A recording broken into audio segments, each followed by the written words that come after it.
বাংলাদেশের সিনেমার ইতিহাসে রচিত হতে যাচ্ছে নতুন অধ্যায়। এবারই প্রথম কান চলচ্চিত্র উৎসবে প্রদর্শিত হতে যাচ্ছে বাংলাদেশের কোনো স্বল্প দৈর্ঘ্য সিনেমা নাম আলী। বিশ্বের অন্যতম মর্যাদাপূর্ণ চলচ্চিত্র আসর কানের ৭৮তম আসরে অংশ নিতে যাচ্ছে এই ১৫ মিনিটের চলচ্চিত্রটি। স্বভাবতই নির্মাতা আদনান আল রাজীবের মনে উচ্ছ্বাসের শেষ নেই। নির্মাতা রাজীব বলেন, কানে মূলত যে সিনেমাগুলো প্রদর্শিত হয় সেগুলোর গল্প, নির্মাণ শৈলী ও উপস্থাপনা অত্যন্ত শক্তিশালী। এমন একটি প্ল্যাটফর্মে আমার নির্মিত সিনেমা প্রদর্শিত হবে, এটা সত্যি এক দারুণ অনুভূতি।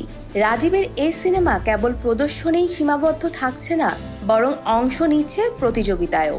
কানের স্বল্প দৈর্ঘ্য বিভাগে প্রদর্শিত প্রতিটি সিনেমা লড়াই করে বিশ্বের সবচেয়ে মর্যাদাসম্পন্ন পুরস্কার পাম ডিওর এর জন্য।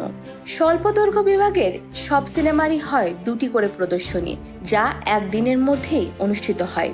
১৫ মিনিট দৈর্ঘ্যের আলী প্রযোজনা করেছেন তানভীর হোসেন এবং ফিলিপাইনের ক্রিস্টিন ডি লিওন।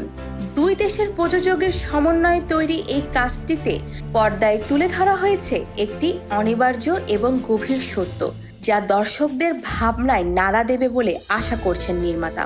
তবে আলীর এই আন্তর্জাতিক স্বীকৃতি শুধু রাজীবের ব্যক্তিগত অর্জন নয়, বরং গোটা বাংলাদেশের চলচ্চিত্র অঙ্গনের জন্য এক গর্বের মুহূর্ত।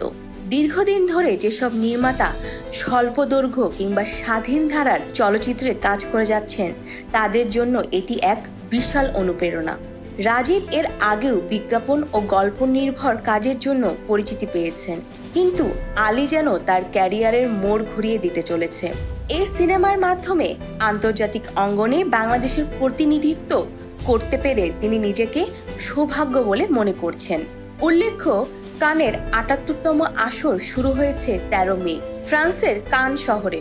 উৎসব চলছে ২৪ মে পর্যন্ত।